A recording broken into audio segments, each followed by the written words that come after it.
This is WBRE TV. It's 11 o'clock. Do you know where your children are? Here are some of the stories you'll see next on 28 Eyewitness News Night Beat. Hundreds gather tonight for a benefit match for the Montoursville Flight 800 Victims Fund. A seminary student from our area is indicted on federal weapons charges in Florida. A high-speed chase and 3 Scranton police officers are injured. The suspect behind bars. I'm Pete Yaksick. I'll have this story. Eyewitness News starts right now.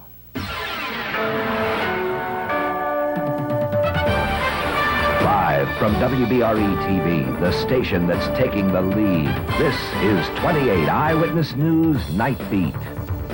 Good evening. Our lead story tonight. A Scranton man is under arrest and 3 Scranton police officers injured today during a high-speed chase. That chase began after a bizarre robbery at a drugstore. Now, the entire incident began on Prescott Avenue in Scranton. It wound through the hill section on Music Street through South Scranton.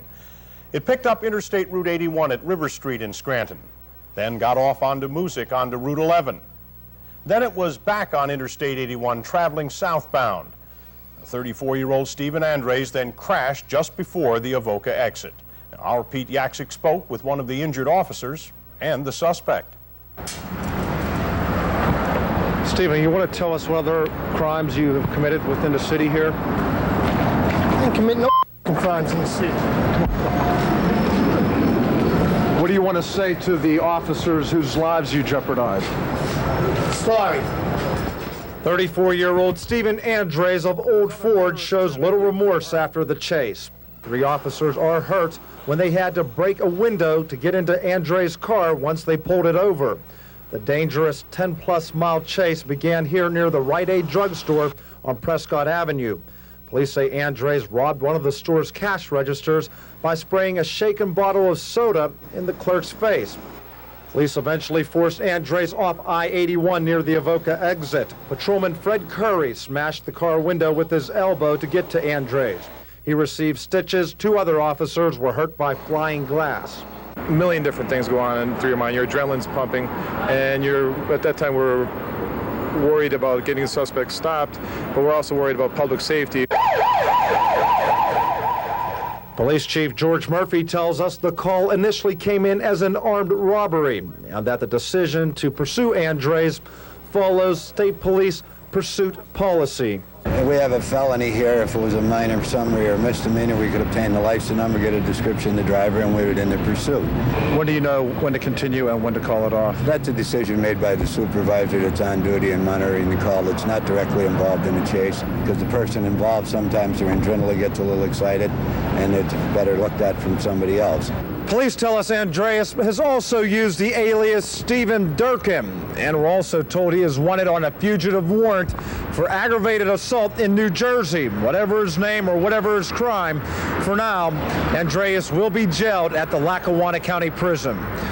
In Scranton, Pete Yaksick, 28 Eyewitness News. And for the record, Andres is charged with reckless endangerment, robbery, and other offenses, and police say he stole about $300 from the drugstore. Most of that money was recovered. A Pennsylvania seminary student accused of trying to take grenades and other weapons aboard a Florida plane bound for Wilkes-Barre, Scranton was indicted on federal weapons charges today. 21-year-old Roman Regman faces up to 45 years in prison and $1.5 million in fines if convicted of the charges. The FBI is still trying to figure out why he tried to board the plane with the bomb-making devices. Regman was to begin his 3rd year at St. Tikhon Seminary in Wayne County. Well, jurors in Scranton took less than an hour today to convict a man of hiring couriers to smuggle amphetamines into the U.S. from his native Bulgaria. Robert Moore's activities were uncovered after William Monona of Marshalls Creek died shortly after arriving at Kennedy Airport in New York. A subsequent investigation revealed that Monona was smuggling drugs in a fake leg cast, and the drugs had penetrated his skin and entered his bloodstream, killing him. Moore, a naturalized U.S. citizen, now faces 20 years in prison. Well, was an attempted abduction in Northumberland Borough related to other similar incidents in Milton and Watsontown? Police say that possibility does exist. Now, between 9:30 and 10 last night, a white male tried to pin a Point Township woman against the wall of the Coastal Mart on Duke Street with his car. Police say the woman got in her car, shaken but unhurt. The man then tried to apologize, only to begin beating on her car windows. Now, he's described in his late 30s or early 40s with blue eyes, short black hair, graying.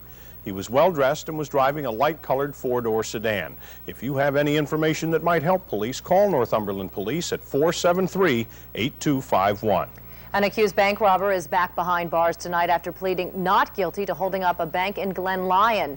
Police say 38-year-old Ralph Plesnevich got away with $15,000 for about 15 minutes after holding up the Summit Bank. Two passers-by chased and caught Plesnevich within minutes.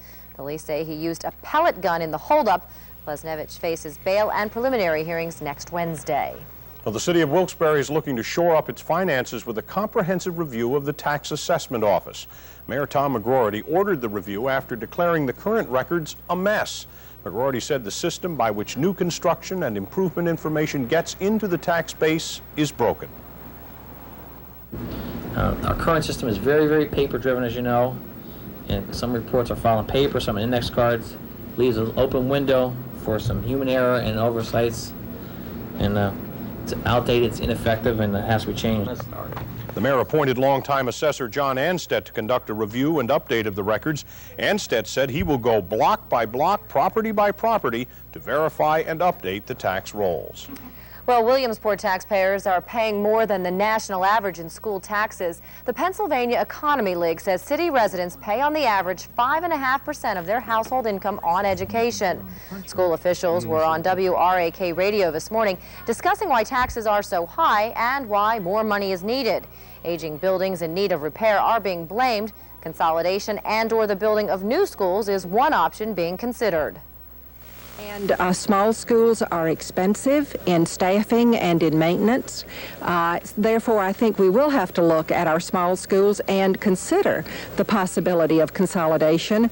But in order to do that, we're going to need to have the cooperation, the collaboration of our community. The school board will hold half of its scheduled meetings in buildings needing repair and offer tours to the public. The next meeting is set for September 17th. The central Pennsylvania economy will suffer a blow when 400 people lose their jobs at the Laurelton Center. Now, Public Welfare Secretary Feather Houston announced the state plans to phase out the Union County facility for retarded persons by June of 1998. Houston said Laurelton now houses 200 residents compared to a peak population of more than 1,000. The move is part of a major shift in state support for mentally challenged people from institutions to community-based programs. And that shift comes along with $23 million in state and federal funds. Meantime, a Scranton Job Center is being flooded with calls about the some 500 new jobs that AT&T says it's bringing to the area. The company announced last week that it is opening a call service center in the old NatWest building in Scranton in March. Now, AT&T won't begin reviewing applications for another month, but officials say it can't hurt to begin contacting the Scranton Job Center now. The company says it's looking for people with clerical, computer, and communication skills. The jobs all involve training. Coming up, the United States turns on the pressure again on Saddam Hussein. We'll have the very latest. And we'll tell you about a special benefit for the Montoursville Flight 800 Fund. Not a whole lot of sunshine over the next couple of days, and the hurricane, call Hortense. We'll talk about that too with Earthwatch and the forecast in a couple of minutes. You're watching 28 Eyewitness News Night Beat. Anchored by Keith Martin, Don Timoney, weather with Vince Sweeney and the power of Earthwatch, sports with Jim Miller and the 28 team, backed by the entire Emmy-nominated Eyewitness News team.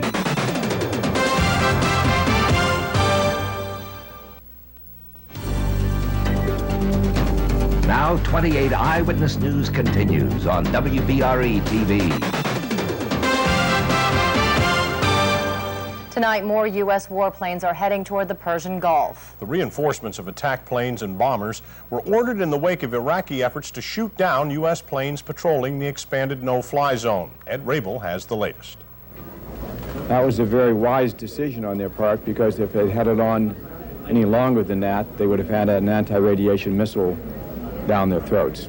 Indeed, a new U.S. attack against Iraq, bigger than this back-to-back cruise missile barrage last week, is expected. Today's provocation by Iraq clinched it. Without radar guidance, the Iraqi missile missed the two U.S. F-16s by a wide margin. The launcher itself, located somewhere in this part of Iraq's northern no-fly zone, remained hidden. Its radar turned off so other American planes patrolling the zone could not attack with missiles of their own. The responses that we will make will be disproportionate with the provocations which are made against us. But there is a problem. Saudi Arabia and Jordan still are forbidding U.S. use of their air bases to attack Iraq. B-52s will have to fly 10 hours one way from the British base on Diego Garcia in the Indian Ocean to launch their cruise missiles. The Navy will have to fire its satellite-guided cruise missiles from the Persian Gulf, hundreds of miles away. Doable, but some of the missiles missed their mark the last time, in part because some of the targets moved. That is why the U.S. is sending 8 F-117 stealth fighter bombers to Kuwait next door to Iraq. Pilots in the radar-evading fighter can pick out targets and use their laser-guided 2,000-pound bombs with pinpoint accuracy.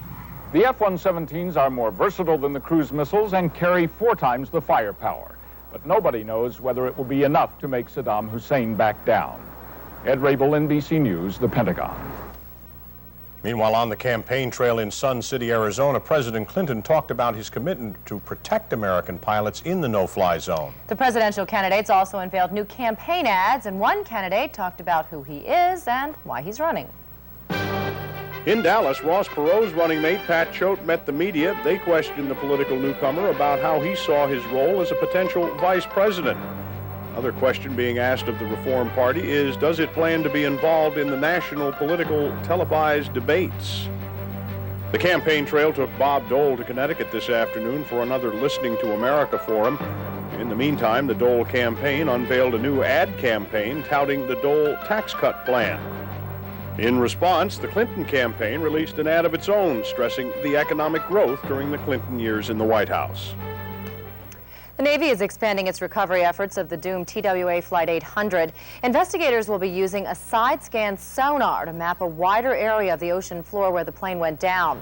One source says there's some suspicion that some pieces may have been overlooked. The salvage operation is expected to last 2 to 3 more weeks. There is still no cause on that crash. The plane explosion killed all 230 passengers on board, including 21 French students and their chaperones from Montoursville High School. Well, in Montoursville tonight, a benefit soccer match was played, which raised more than $8,000 for the Flight 800 Memorial. Nearly 2,000 people attended tonight's activities, which included a soccer match between the Bloomsburg and Montoursville High School teams. And the featured match was the professional A-League's Colorado Foxes versus the Atlanta Ruckus. Also on display, a gift from the people of Oklahoma City, a large wooden teddy bear, which was signed by the residents. Now here is what else we're keeping our eye on tonight.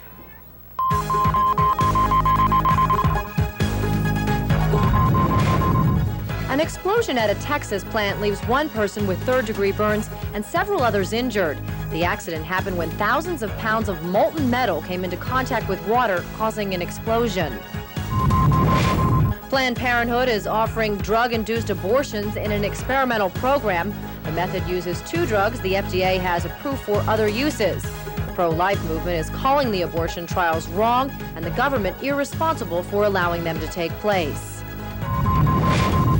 The head of the Council on Compulsive Gambling of New Jersey is urging the Casino Control Commission not to allow automatic teller machines at gaming tables. The commission approved ATMs at gaming pits, but none are in use just yet. And Hurricane Hortense is not done yet. A hurricane watch is on for the central Bahamas. Hortense hit Puerto Rico the hardest. The storm has killed 12 people in all. Thousands remain without electricity, and there is severe flooding. And that's what we're keeping our eye on tonight. Well, it seems like my imagination, but we've been talking about Hortense for a long time. Yeah, we have. Not exactly ripping along now, is she out there? Aim for the Bahamas now, or? Yeah, but it's going to make a twist to the north, actually a complete turn to due north, I think, within the next 12 hours. So what might happen here is Hortense might pull an Edward on us and stay well out to sea. By the time it comes far enough to make any kind of landfall, let's say in New England, the Cape Cod area, it'll be probably back to just nothing more than a big rainstorm, okay? Good So news. with any luck, that'll happen. No luck for the folks in Puerto Rico, for Haiti, for the Dominican Republic, and now the Bahamas getting clobbered. Let's go to the trivia question. This major USA city often gets early snow, like in October. Is it Denver, St. Paul, or Chicago? Forecast coming right up. Here are tonight's winning lottery numbers.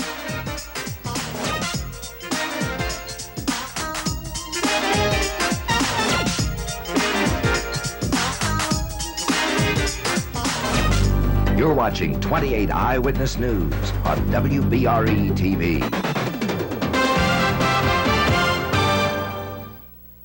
Let's see. So, having said that, and having done some of my handiwork for you, Does barking bring back I don't know what it does. Fond memories. Well, as long as he Dog's doesn't life, I guess. bark up the wrong tree, right. that's all we can say. Well, Joe Amato, he gears up for the Keystone Nationals. Jim drives in next with sports. And later, we'll tell you why things were just ducky today in Chicago. You're watching 28 Eyewitness News on WBRE TV. WBRE television. The Orioles and the White Sox tied 6-6 in the 10th inning. See you later this week from South Bend, Indiana. All right. All right. Have a safe trip. All Thank excited. you. Thank When you. we come back, Vince returns with a final look at our forecast. And a story that will quack you up. Stay tuned. In this football season, there's one young man who overcomes tremendous obstacles to win both on and off the field. Hear his story tomorrow morning at 6 on Eyewitness News Sunrise. You're watching 28 Eyewitness News on WBRE TV.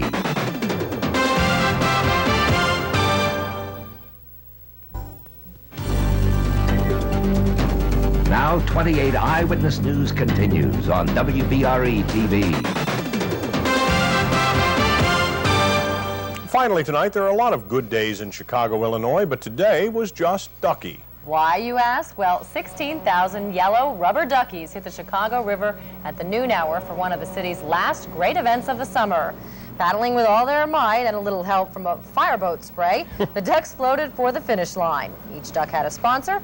Proceeds went toward the Ronald McDonald House and the Chicago Cares organization. We have seen that so nicely done, Vince, here in the Susquehanna River, have we not? Yes, for years and years for the American Cancer Society on the 4th of July, and I suspect that next year it'll be the same. Let's have a look for you now. Tonight, some fog out there, but rain-free, some clearing.